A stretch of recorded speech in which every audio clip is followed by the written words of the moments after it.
खुशामदीद दोस्तों, राम राम सलाम। मैं धर्मपाल मलिक जींद से हूँ। आज की हमारी वीडियो का मौजू है एक हरियाणवी लोक कथा, और लोक कथा का टाइटल है पारखी। जैसा कि हमें मालूम ही है, 1947 से पहले यहाँ अंग्रेज़ों का राज था, लेकिन 15 अगस्त 1947 को हमारा देश आज़ाद हो गया। हमारे देश का 65% एरिया तो डायरेक्ट अंग्रेज़ों के नीचे था और लगभग 1/3 35% इलाका रियासतों के नीचे था। हिंदुस्तान के अंदर 565 के लगभग रियासतें थी। उनमें से 4 रियासतें जो नहीं पाकिस्तान में चली गई और 562 रियासतों का विलय जो नहीं सरदार पटेल ने हिंदुस्तान के अंदर कर दिया। इसी तरह हमारा पंजाब के अंदर 34 रियासतें थी। जैसे हरियाणा के अंदर रियासतें थी पटौदी, दुजाना, लुहारू, जींद। तो पंजाब के अंदर थी पटियाला, नाभा, कपूरथला, फरीदकोट, मलेरकोटला। और इसी तरह से हिमाचल के अंदर 15-16 रियासतें थी छोटी छोटी। तो कुल 34 रियासतें थी। सबसे बड़ी एरिया में रियासत भावलपुर थी जो पाकिस्तान में मिल गई, और बाकी सारी जो नहीं उन्होंने अपना विलय हिंदुस्तान में पंजाब में अपना विलय कर दिया रियासतों ने। इसी तरह राजस्थान के अंदर भी रियासतें थी, या 19 रियासतें थी और 3 ठिकाने थे। कुल 52 रियासतें थी। रियासत ठिकाना छोटी रियासत को या बड़े जागीरदार को कहते हैं। जैसे ये हमारा निमराना है राजस्थान में, हरियाणा के साथ लगता, ये भी एक जो नहीं वो ठिकाना था चौहान राजपूतों का। तो हमारे हरियाणा के अंदर जो नहीं इसी तरह एक रियासत के अंदर एक बड़ा काबिल आदमी एक उसके अंदर गया पंजाब के राजा के पास या नवाब के पास कि बादशाह मुझे नौकरी चाहिए। उसने राजा ने पूछा तेरी काबिलियत क्या है? तो उसने कहा मेरी काबिलियत ये, वह पढ़ा लिखा भी था और तजर्बेकार भी था, कड्या हुआ भी था। उसने कहा मेरी काबिलियत ये है, मैं आदमी हो या जानवर उसकी शक्ल देख करके ये बता देता हूँ इसमें क्या गुण हैं, क्या अवगुण हैं, इसकी क्या ब्रीड है। तो राजा ने उसको अपना अस्तबल का इंचार्ज बना दिया, उसको नौकरी पे रख लिया और अपने घोड़ों का अस्तबल का इंचार्ज बना दिया। महीने 20 दिन के बाद जो राजा अस्तबल को संभालने के लिए गया और उसने अस्तबल के इंचार्ज को उस आदमी को बुलाया, और राजा का जो सबसे महंगा घोड़ा था और सबसे प्रिय घोड़ा था, राजा ने उस घोड़े को भी मंगवाया और उससे पूछा भाई इस घोड़े के बारे में बता, आपका क्या विचार है। तो उसने कहा पारखी ने, बादशाह इसकी जोनी नस्ल जोनी वो इतनी बढ़िया तो नहीं है, सबसे बढ़िया तो नहीं है, ये कहीं न कहीं फर्क है इसके अंदर। तो राजा को मन में बड़ा गुस्सा आया। उसको बड़ा प्यारा घोड़ा था और बड़ा महंगा उसने खरीदा था, लेकिन वह उस घोड़े को लेकर और जिस आदमी से घोड़ा खरीदा था जंगल में उसके स्टड फार्म में, घोड़ों के फार्म के अंदर पहुंच गया। उसने कहा भाई इसके अंदर घोड़े की जोनी ब्रीड के अंदर कुछ फर्क है।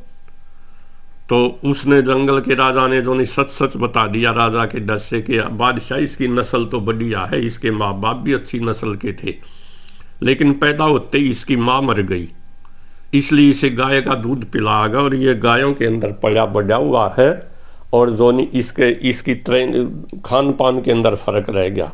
आप बिल्कुल सच्चे हैं और मुझे माफ़ करें। उसके सच बोलने पर राजा ने उसको माफ़ कर दिया। और उसने जो घोड़े पालने वाले ने ये भी बताया कि इसी प्रकार से आदमी के ऊपर भी 3 चीज़ों का असर होता है। एक तो उसके DNA का, खून का असर होता है, दूसरा उसका खान पान का असर होता है, जैसे हमारे बूढ़े बुजुर्ग कहा करते जैसा खाव अन्न वैसा मन। और तीसरा इन्वायरमेंट का होता है, इन्वायरमेंटल इफेक्ट भी होता है। तो इस घोड़े के ऊपर जो नहीं वो ये गौओं के अंदर पया बढ़ा है, इन्वायरमेंटल इफेक्ट भी है, थोड़ा गायों का असर है इसके ऊपर। तो राजा घोड़े को लेकर अस्तबल में आया और उसने उस पारखी को बुलाया अपने इंचार्ज को, भाई ये बात तो तेरी सच्ची है, घोड़े की इसमें फ़र्क है, लेकिन आपको कैसे पता लगा है कि इसके अंदर घोड़े के अंदर इसकी ब्रीड के अंदर फ़र्क है। तो उसने इंचार्ज ने कहा, नौकरी करने वाले ने कहा, बादशाह जब ये घास खाता है, घोड़ा घास खाता है, ये चरता है, तो घोड़ा की फितरत ये होती है वो मुँह घास को जो नहीं चरता है और फिर मुंह को उठा के ऊपर करके जो नहीं फिर वो घास को खाता है। और घोड़ा जो नहीं मैं आपको ये बता दूं दूसरे पशुओं की तरह से, जैसे गाय है, भैंस है, बकरी है, भेड़, वो खाना सीधा अंदर ले जाती हैं और फिर जुगाली करती हैं। तो घोड़ा जुगाली नहीं करता, वो आदमी की तरह से सीधा खाता और फिर हजम कर लेता है। तो घोड़े की ये फितरत, अलग पशुओं से उसकी ये फितरत है, घोड़ा जुगाली नहीं करता। तो ये घोड़ा जो है नी गायों की तरह से मुंह नीचे किए किए ही चलता रहता है, घोड़ों की तरह से मुंह ऊपर उठा करके, और जो नहीं ये ऐसे घास को काटा और ऊपर मुंह उठाया और फिर उसको जो नहीं चबाया, ऐसे नहीं चबाता। तो राजा बड़ा खुश हुआ। उसने जो नहीं उसको इंचार्ज को गाय, भैंस, अंडे, मुर्गे, अनाज और बहुत सा इनाम दे के उसके घर भेज दिया। और उसने कहा शाबाश भाई, और उसकी ड्यूटी बदल के जो नहीं वो रानी के महल में लगा दी। जनाने आम और जनाने खास होता था राजाओं के, तो उसने रानी के महल में, रंग महल में उसकी ड्यूटी लगा दी। और ये परखने के लिए कि भाई अब देखते हैं ये क्या है। तो इसी तरह रानी के महल में रहते रहते कई दिन गुजर गए, महीने 20 दिन के बाद राजा फिर उसके पास गया, पारखी के पास, और उससे पूछा भाई आपके रानी के बारे में क्या विचार हैं। तो राजा उसने कहा जोनी आपके रानी के बारे में क्या विचार हैं। तो उसने कहा कि रानी का जोनी जी चाल ढाल, पहनावा, खाना पीना, रहना, ये तो रानियों जैसा है, लेकिन पैदाइशी नहीं है, ये इस रॉयल बर्ड नहीं है इस रानी के अंदर। तो राजा बड़ा हैरान हुआ और उसको बड़ा दुख भी हुआ। तो वो उसकी सास के पास गया और उसने उसकी सास से पूछा कि मुझे ये पता लगा है ये आपकी बेटी नहीं है, कृपया आप सच सच बताएं। तो रानी ने जो नहीं सच सच बता दिया, जी हमारी रियासत छोटी थी और आपकी रियासत बड़ी थी, जैसे जींद की रियासत बड़ी थी और पटौदी की छोटी थी। लेकिन आपके पिताजी की और मेरे हस्बैंड की जो नहीं वो बड़ी अच्छी दोस्ती थी। हमारे एक बेटी पैदा हुई, जब आपकी उम्र कोई आपकी जो नहीं हमारे एक बेटी पैदा हुई, और राजा ने जो नहीं वो कहा इस बेटी का रिश्ता जो नहीं हमारे घर कर देना। तो उसने कहा ठीक है। भगवान के करने हुए 6 महीने के बाद जो नहीं वो बेटी भगवान को प्यारी हो गई, मर गई। और हम ये चाहते थे बड़ी रियासत का सारा हमारी रिश्तेदारी बड़े घर में रहे, इसलिए हमने एक अनाथालय से एक गुड़िया को गोद लिया, उसको पाया पोसा और बड़ी होने पर उसकी शादी आपके साथ कर दी। तो राजा को असलियत का पता लग गया। राजा फिर आया उस नौकर के पास और उसने पूछा भाई तेरी बात तो सच्ची है, लेकिन तू ये बता तेरे को ये कैसे पता लग गया रानी पैदाइशी जो नहीं राजा की लड़की नहीं है। तो नौकर ने कहा कि रानी साहिबा का नौकरों के साथ सलूक जो नहीं वो बादशाह गवारों जैसा है, बहुत बुरा है। एक खानदानी इंसान का दूसरों से व्यवहार करने का एक तरीका होता है जो रानी साहिबा के अंदर बिल्कुल भी नहीं है। खानदानी आदमी अलग ही पहचान, उसकी अलग ही पहचान होती है और उसका अपने से नीचे वाले आदमियों के साथ व्यवहार करने का तरीका बड़ा सोबर होता है, बड़ा। लेकिन रानी का बड़ा रूखा जो व्यवहार नौकरों के साथ बड़ा रूखा है, इसलिए मैंने अंदाज़ा लगा दिया ये किसी रॉयल बर्ड तो नहीं है। तो राजा ने खुश होकर उसको फिर जो नहीं भेड़ बकरी और गाय, भैंस, दूध, घी, शहद ये फिर इनाम के अंदर दे दिया।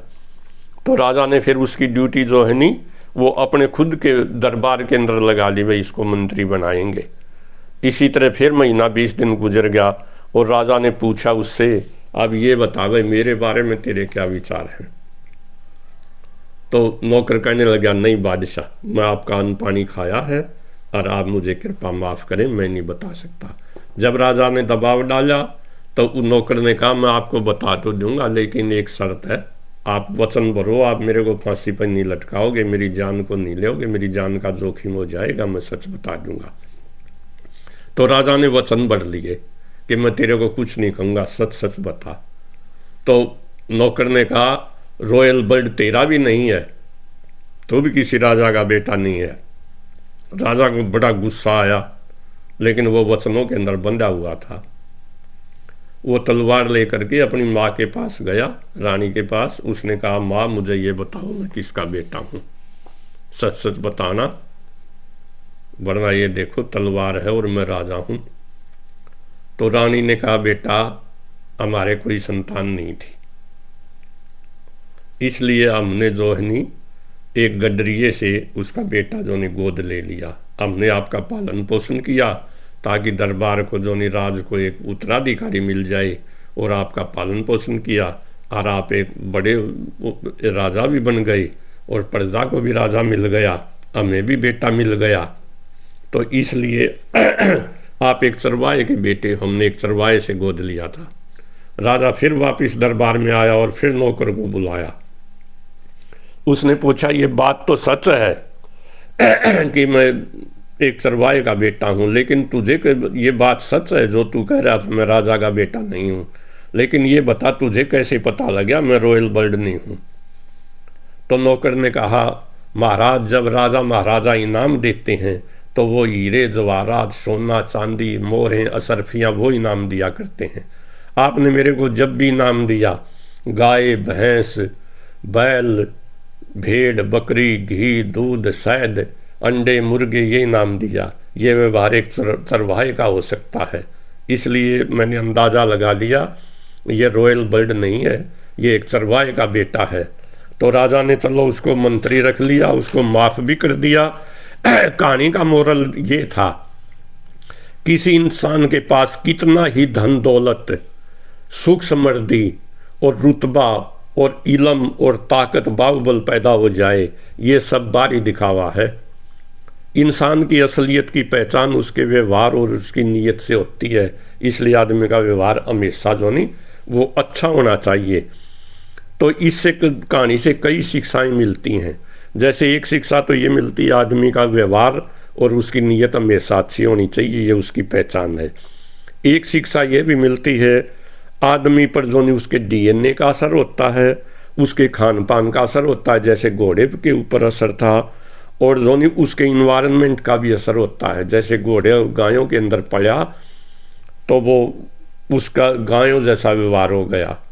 इसी तरह से रानी का डीएनए जो था नहीं वो रॉयल नहीं था, उसके अंदर वही जो नहीं राजाओं वाली रॉयल्टी नहीं थी, उसके ऊपर डीएनए का असर था, और राजा के ऊपर भी डीएनए का असर था। इन्वायरमेंटल असर, जैसे घोड़े पर गायों का असर पड़ा, इसलिए आदमी के ऊपर 3 चीज़ों का असर होता है, उसके डीएनए का, उसके खान पान का और उसके इन्वायरमेंट का। इसलिए कहा गया है man is the child of environment, आदमी अपने वातावरण का बच्चा है। दून स्कूल में पढ़ने वाले 80% लड़के ऑफिसर बनते हैं, और वो बिगड़ते भी हैं। तो फिर जोनी डाकू या ठग भी जोनी बहुत बड़े पैमाने के बनते हैं, बस स्टैंडों के ऊपर जेबें नहीं काटते। ये इन्वायरमेंटल इफेक्ट आदमी के ऊपर। तो ये था कहानी का मोरल के आदमी का व्यवहार और नीयत हमेशा अच्छी होनी चाहिए, और उसी से उसकी पहचान है। भाइयों धन्यवाद। अगर आपको कहानी पसंद आए तो इसे शेयर करना, चैनल को सब्सक्राइब करना और इसे लाइक करना। Thank you very much. जय हरियाणा, जय हरियाणवी।